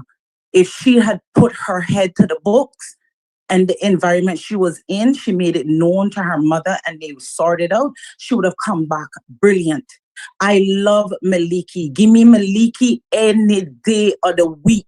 I love me some Maliki. You're right, telling you, she had her trouble times, but you can see she stayed and came out, she fight it through, and now she's on to greener pastures.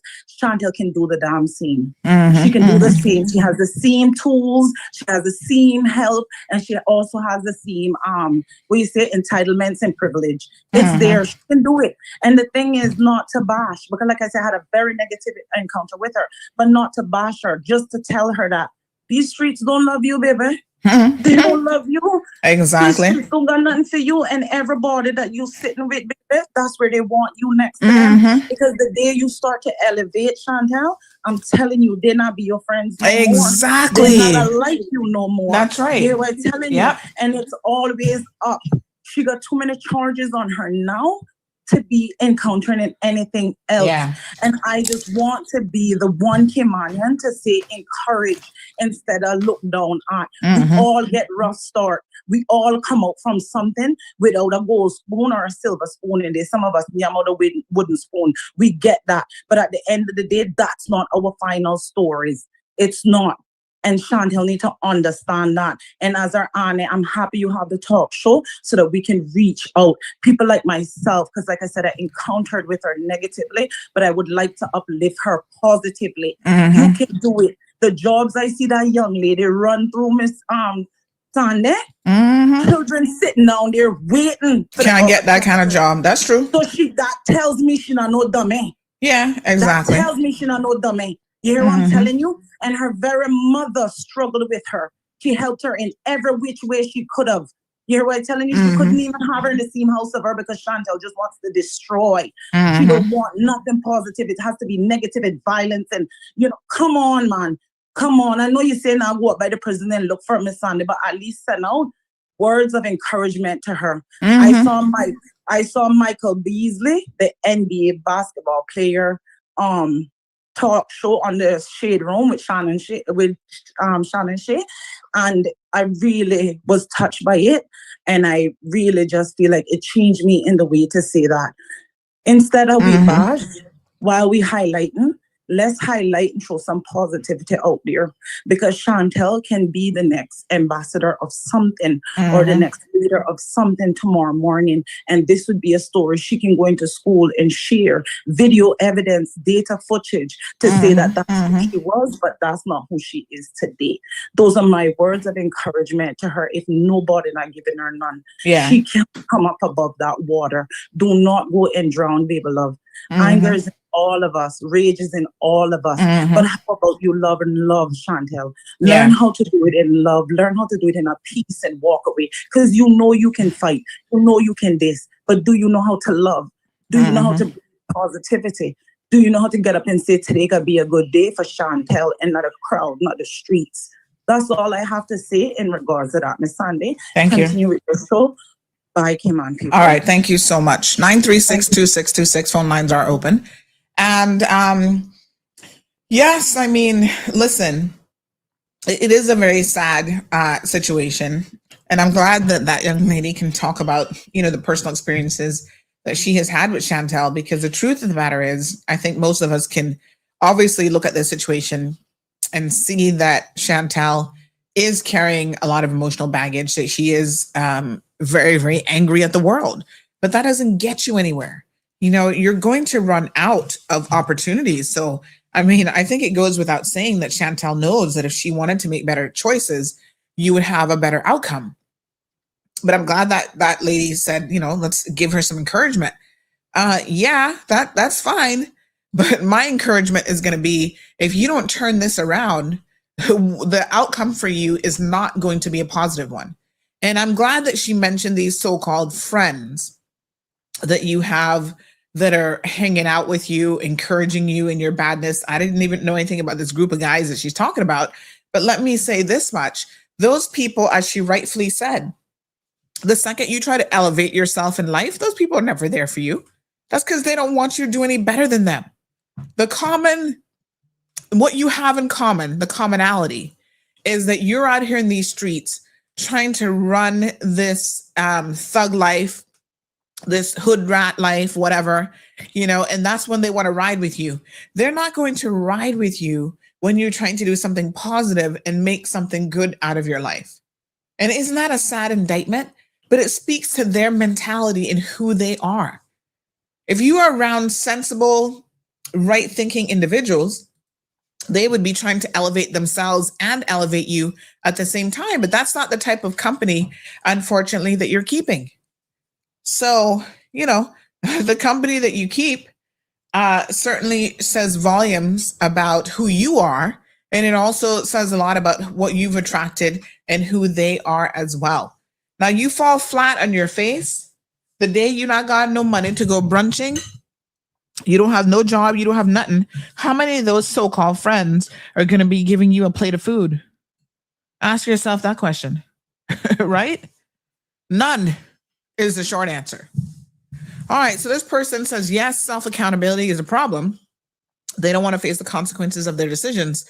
The cold hard truth is back with a bang. The education system is not better, speaking to Jamaica. Education is more valued there. They see education as a way out of poverty, and so they push more. It's the same syllabus across the Caribbean. The discipline for education starts at home. And, I take that point. I think that that's probably a more accurate system as opposed to saying that somehow the education system is better. I think, again, it comes down to a numbers game. Given the population size, it's probably a situation where you have more Jamaicans who are trying to get out of poverty, and they know that the one way in which to do that is to strive for education, right? Educational opportunities, and to do better in that regard. And you'll find that that's true of a lot of people who are coming from extreme poverty. But it is also true that because they're coming from extreme poverty, unfortunately, it means that their opportunities are also less. And this is where Cayman, we have to stop this downtrodden of our system and the opportunities that we have here. Nothing is perfect. We get that. But at the same time, there's lots of opportunities here that you would get nowhere else in the world but Cayman. So let's take advantage of it. Aisle 2025 says, I wouldn't be surprised if it's not just weed. I'm hearing it snows in Cayman quite often, if you know what I mean. Plus pills, people don't know what's in them really. Good morning, Miss Sue. She says, you're so right, Sandy. I've always thought this way, to the mindset of some men and women to produce a child isn't into this bad situation. Anthony says, my uncle always says the less education a woman has, the more children she will have. Hashtag choose wisely, nephew. Your uncle was a smart man, honey child, because 99.9% of the cases, that is the truth, because unfortunately, those women are often looking to have a child to either, keep a man, get a man. They think having a child is going to add to their opportunities in life. And in fact, the opposite is actually what's true. Aisle 2025 says, is the police going to arrest the son so he can get the help that he needs? I think he's in high school, one commenter said. Speaking about Eve's son, I don't actually know if they will arrest him. I do know that Markel, the stepfather, I guess, because like I said, he got a jacket. He did come forward and say that he'd have the radio replaced. It's not even about the radio. It's about, you could see that young man already going down the wrong path. And you saw him like thinking about it. You saw him like scoping out the place. It was kind of like a premeditated theft, right? We all saw him look at it, who's around. The restaurant was actually open, believe it or not. It wasn't even that it was closed. So I think he definitely needs help. And I'm hoping that, not even about arresting the kid. I don't know that he needs to be arrested. and has a wreck or anything like that. But somebody out there saw that video who's in a position to help. DCFS, that's what they're called, DF, Children's, DFC, what the hell are they called again? DCFS. Somebody saw this video. And so now they need to reach out, because I saw some people commenting saying he's pretty much homeless. How can a high schooler be homeless? Somebody needs to reach out to the child and get him on a better path. Put him in foster care, put him in a home, do something. Now, I want to say something about foster care really quickly, because I saw someone obviously being kind of tongue-in-cheek, I guess, saying that, oh, Ma Road can take him in. No, we can't. There's no room in the inn. Listen, as big as my heart is, I know that there's certain situations that as a parent, not as an entrepreneur, not as a talk show host, not as anybody else, as a parent, there's certain situations that you simply do not put your family and your children in. I have a 9-year-old daughter. You think I gotta go pick up a kid off the street who's out here? Yes, the struggle is real, but who's out here struggling, having issues, and bring him into my household? I look like I'm trying to destroy my child's life or what? I mean, let's be honest. This isn't me trying to be selfish or anything else, but yes, I have to be selfish to protect my own child. So, saying that, I mean, I think one or two of y'all like the comment. That's just a stupid and ridiculous comment, but it's also unrealistic for people to expect people in the community to make those types of sacrifices. Everyone has to make decisions that's going to improve the quality of their life. And if we get individuals to be selfish enough to make better decisions that will improve their family life, the life outcome for their children, et cetera, then collectively it has a much broader impact, right? There are people out there who have the capacity to take in foster children. I think if you do, that's amazing and that's wonderful. And I say go for it. I've had the discussion with my husband if we wanted to foster, because we only have one child. I'm like, we could take another child. But when we think about the potential disruption that it will cause, right? If our situation was maybe a little bit different, I don't know how, but there's circumstances where you're like, okay, we could take in a baby. I'm not at that stage. Like I can't lose any more sleep in my life. So I can't take in an infant child, right? It would have to be, by the very nature of my life, an older child. And unfortunately, again, trying to protect my own child, I can't have those types of influences around my own child. But if you are, and I know some of you are already retired and, all this other stuff, if you are in a capacity to foster a child and have the patience and so forth to work with that child, by all means, please do. It's not easy because, I see even up to a couple months ago, we were talking about this one situation where the mother is getting on air talking about the foster home. The son is abusing her 8-year-old and whatever. These parents, and you have to remember, Cayman is a very, very different context, right? Because it's so small. You bring in not just that child into your life. You're not just bringing in Eve's son. You're bringing Eve into your life. And I hate to say it, but what person in their right mind would want to do that? Because she's going to be trying to call and reach out to him. You'd have to give her phone access to her child. When she gets out of jail, if you're still fostering her son, she's going to want to come and visit and have access to child. I'm sorry, but no. Not me. As much as my heart might be willing to help, no, I can't. I've chosen not to have, certain types of people in my life. And so unfortunately, because Cayman is so small, the foster care system, this is one of the issues that they oftentimes have. IL 2025 says you stop rewarding people for having kids. Our government does that. You get an NAU and can stay in Cayman if you have kids. People here are very sympathetic to parents when it should be seen as stupid.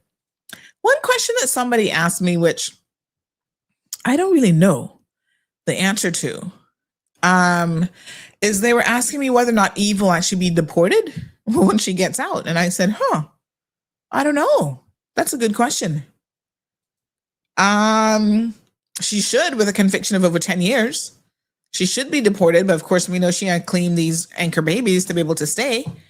And if anybody knows Markel, please tell him to go ahead and get his divorce and put that in, since he's already moved on, has another child on the way. But I don't know. I don't think she should be able to stay personally. I think she should have to leave Cayman. She can come visit, I guess, or the kids can go visit her. But by the time she comes out, probably most of them will be an adult already.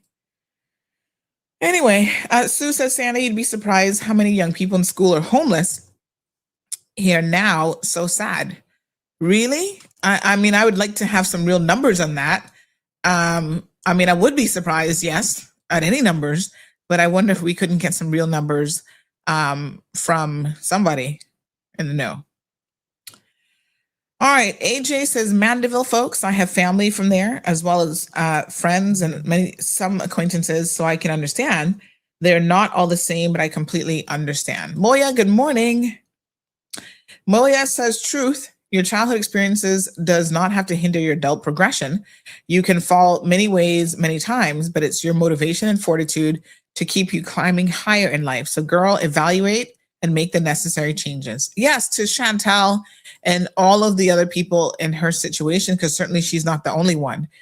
You can make better decisions. And I think, even based on what that last caller said, is perhaps the first and most important decision you can make is change the company that you are keeping. These people on these streets don't mean you no good. Get rid of them. They're your ride and die only as long as you live in that lifestyle. The second you try to do better for yourself, they're going to disappear. So maybe what you do is you make them disappear first, get those people out of your life and move on to something more positive. Anthony says the University of the West Indies global campus in Mandeville that was the most desired school in the 1990s for a lot of Caymanians. And yeah, I think that, like I said, higher education, because we didn't always have those opportunities here, were, where it was important then to get your children into these types of programs, including even a lot of the trade schools and stuff like that in Jamaica, because they do have some trade schools there. All right, let's take a quick commercial break, and then we're going to come. And gosh, the time went by so quickly today. I do have a business luncheon, so I'm not going to stay on too long. Sanita says, I'm a happily retired CPA with a cat and 2 dogs, and I don't want anyone's kids. Kiss my teeth. Sanita, it is a very, very personal decision. And I think that you have to definitely make sure it's the right decision for you and your family. And, fostering a child certainly isn't for everyone. Good morning, caller. Welcome to the program. Yeah, good morning, Miss Sandra. Morning, honey Shell. Here. I just want to say something, Mom. Sure. I went to the police station last Thursday to make a report, and I got run out to the station. They wouldn't take my report. My baby mother got arrested last night. To bring her and lock her up. They run me out of the station last night, and they just run me out again. So I thought this was a place that you go for help. Okay. So I want to reach out to the governor and the premier, or rather reach out to the commissioner. So I want the premier and the governor know when we go to the police station to make a report, they run us out the police station and they won't take our report. Because I've been tormented. So I thought this was the place to come and ask for help. But they run us away. What, can I just ask you, maybe this is not, we only have a few minutes left in the show, but what's the general nature of the complaints? What are you going to them to help with? Because my brother keep blocking the road and he torment me and provoking me and bullying me. So I went to complain against him because he go and complain against me and they come arrest me. So when I go make a complaint, hold on a second now. Me out the station. Hold on a second. Is your family the one that is in some land dispute with some right of way? Yeah, land dispute. He blocking the road. Okay. He blocking the road. And every time he blocked the road, I call the police and the police arrest me. Unless it's a police that know what's going on. And they run him away. And now, maybe mother put something up on TikTok, so that way she got arrested for last night, and they still got her in custody for that. So I come here, I sleep here last night, and I went home. Right? All and right. now we're So back inside the police station and he let run me. out again. All right. Let me say this. I'm a little bit aware of your situation, only because I think all of Cayman has heard bits and pieces of it, but it's not That's something probably that any of us fully understand what's happening. And this sounds like a whole show by itself. Yes, So maybe we need to have the conversation. I mean, yeah, some we people can have do that. I can sit down and talk to you about it. yeah, because some people have certainly reached out. And what I would say is, when I first started hearing this, the part that made me sad is that this is your brother, right? Yes, And I'm how like, it come up- two brothers. Let's not get deep into it because we're gonna have to sit down and have a proper conversation. But let me just say this: two brothers should not be fighting publicly No, Mom. like this about anything, much less land, which both of you can die and leave anyway. You understand what I'm Yes, saying? Mom. Exactly. So it's a sad situation. But Randy, I have your number here on the screen. Let me reach out to you a little bit later on. And I think Yes, we're going to Mom. have to sit down and dissect this and figure out exactly what's going on, because there is a lot Yes, of Mom. back and forth.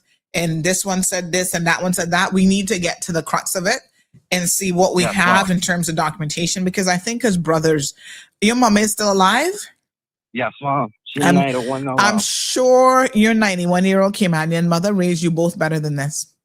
Yes, Mom. That I don't But- have to ask you. You guys need to work this out. Yes, Mom. But where the problem came in, Uh-huh. he licked my son, and after he licked my son, he got Oh, arrested. He retaliated on me and my family, Oh Lord. and then the police supporting him. Just a couple nights ago, the police came and run him from there because he didn't live there. You know, Lord have mercy. It's a mess. It really, really him and is. that wife. The wife is the instigator. One thing he bring up from Panama. They go and pick up these things and don't know what they're picking up. Lord have mercy. All right, my dear. All right, We'll but you talk. reach out to me and we'll talk about it, Mom. Thank you Okay, very much. sounds good. No problem. Okay, my dear. Yes, Mom. All right, bye-bye. Bye-bye. I knew it was only a matter of time. I've been hearing bits and pieces, but my God, what a mess. All right, so give me 1 second here. Someone says, "Hi, Miss Sandy. I'd like to ask if Sir Charles has replied to your message." I think that's somebody chasing somebody for money. Oh Lord. Okay. So let me see here now. We do have another update. Someone says here, let me just get this one 1 second. They say that they think that young man with the stolen radio may have some issues, that they thought he was in Lighthouse School, and so he may have some issues. Listen, no doubt, there's zero doubt about it. In fact, even if he was in Lighthouse School, I think anyone with a parent like Eve should just automatically be put in therapy, because you're going to need it. That shouldn't be Breen. Listen, this is now where I call on the systems that do exist to predict what is predictable, right? All of her children, anyone who has a parent that is incarcerated, it is a well-known fact that that child is at higher risk for everything going wrong in their lives. That is the number one, I wouldn't say the number one predictor, but certainly it is one of the predictors that will determine what sort of outcome you have in life is an incarcerated parent. To have two incarcerated parents on each child? Yeah. So DCFS, Family Services, the schools, all of these agencies should know that the second a parent is actually convicted and they're heading off to jail, you need to add additional support for that family. So poor Markel would not have been in a position on his own to try to raise all these children, right? He has special needs himself, you know, in terms of, like, Eve was the one who was really kind of running the household. So he can't do this on his own. Markel has never even had a driver's license. When he showed up in court, when was that, last year or the year before? And the judge was like, we got to throw you in jail because how you been driving all this time and has never gotten a driver's license. Stuff like that, I'm just floored by. So he can't really help himself.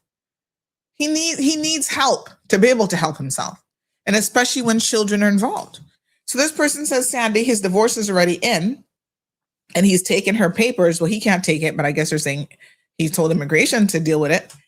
As well, also heard that as she come out of jail, that she should be on a one-way back to Jamaica. Okay, well, good. As it should be.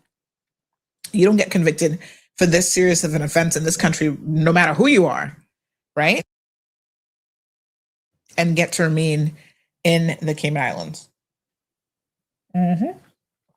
All right, I'm going to wrap up here because I've got some stuff going on. Isle says consequence of abortions being illegal here. Many people just don't want their kids, but feel like they don't have a choice. Let's give them a choice so we can stop adding to the mess that come with unwanted children. I'm going to agree with that. I'm a proponent of people, of women in particular, having the choice. There's some women here, because of the current state of the abortion, anti-abortion legislation, there's some women here who were even raped or sexually assaulted and have to then turn around and raise that child. And I think that that's a level of absurdity that I can't even fathom. Like that shouldn't, no. Okay. Give women the choices with their own bodies. Out 2025 says LMAO picking up things and they don't know what they're picking up. Them Panamanian, the worst, says KY forever. Lord have mercy. Vicky says, Sandy, a plate full of gossip on it, 2 weeks to eat it all up. Child, a lot has happened in 2 weeks. This is only the last couple of days that we're covering. So much has gone on.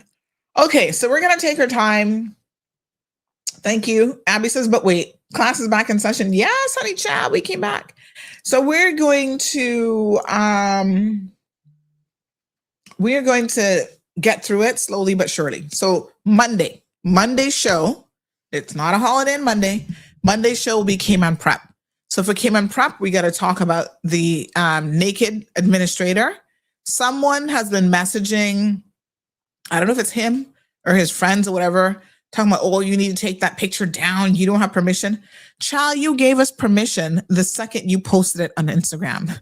One person made me chuckle. Oh, I thought it was illegal to copy OnlyFans content.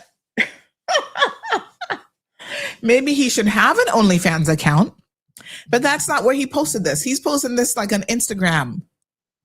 Dude, how are you going to be a school administrator and senior teacher and posting your monkey on Instagram? Are you crazy or are you crazy? Because those are only two options. You crazy. Really? No. And then you think you can come to CMR and tell me we must take it out because we didn't get your permission? You gave us permission. The second you put those little butt cheeks out there for the world to see, and apparently it was a student who saw it and took it to his parent, you gave everybody permission. Yes, you did. So we'll talk about him. We're going to talk about this Sasha Strand, the current principal, and what the issues are with her. I have already very, very lengthy letters in relation to this situation. That is why at the end of the day, yes, it really, y'all need to understand, I don't have no personal bones to pick with this school. I don't know them like that. What I do know is they have some serious issues that they don't seem to want to address. And if they don't address it, I mean, the school is going to go down the dumps. And we don't want that. Cayman Prep has had a reputation for being an amazing school. So get your ish together. And if it means a little expose, if it means an expose, folks, of, what's happening there, to be able to highlight these issues so that the board members who, by and large, I'm understanding, are sitting down doing absolutely nothing. If they need an expose, then it's going to be what it's going to be. Okay. So Monday show, tune in for that. Tomorrow's show, we have some representatives coming in to discuss all things immigration. So Brett, I think your question is about permits. Tune in tomorrow early, please, because we have Parliamentary Secretary, Mr. Wayne Panton. We have Mr. Wesley Howell, who's Chief Officer. Hold on one second. Let me just confirm who else we got coming. So we got some of the technocrats and someone from the political arm, Mr. Let me just see here. Okay, yes, so we have Parliamentary Secretary, the Honorable Wayne Panton. We have Chief Officer, Ministry of Cayman Employment and Immigration, Wesley Howell, and the Director, first time for him, of Workforce Opportunities and Residency, Cayman, Mr. Jeremy Scott. So please, folks, tune in tomorrow morning. We're going to dissect this immigration transition law. The changes are now in force that have been made, because you need to understand the changes. Remember, there's no such thing as, oh, I didn't know, as an excuse for compliance. They're going to expect you to be compliant with the law. And so you have to now understand and know exactly how the law has changed. All right. So Tartarian will get into all of that on Monday's show in relation to Cayman Prep. And until then, folks, please tune in early tomorrow morning so we can do a deep dive into all things related to immigration, and hopefully get as many of your questions answered as possible. They're not going to answer personal questions like, oh, my situation is da da da da, but they will answer general questions about what the legislation says and how to actually understand what the changes are and how those are going to impact your life. Can't really do any overtime today because I got so much work to do. I got a lot of catching up to do, and I have the event as well that I need to go to. So, Anthony, hello. You know, there's nothing around here that we can do. We just keep at it, honey child. We'll talk about it. We'll talk about it next week. Yes, we kept on top of it, and it just goes to show you there's no such thing as a no. There's a not now, maybe later, honey child. All right, folks, I will see you guys tomorrow morning. Be good until then. The Spring Labour Force and Quality of Life surveys conducted by the Economics and Statistics Office begin Sunday, April 26th. The Labour Force survey collects information on employment and unemployment in the Cayman Islands, while the Quality of Life survey gathers feedback on well-being, financial security, community belonging, and overall life satisfaction. Trained interviewers with official ESO ID cards will visit randomly selected households. All interviews are confidential under the Statistics Act, and no individual information will be published. For details, call the ESO hotline at 5163329. Thank you for tuning in to another episode of The Cold Hard Truth on Bobo 89.1 FM. Cayman's #1 talk show is live weekdays from 7:30 a.m. Never miss an episode again. Watch anytime on CMR's Facebook and YouTube channels for the latest show episodes. Don't forget to follow us online on our social media channels. And visit CaymanMarlRoad.com for all the latest news and community happenings.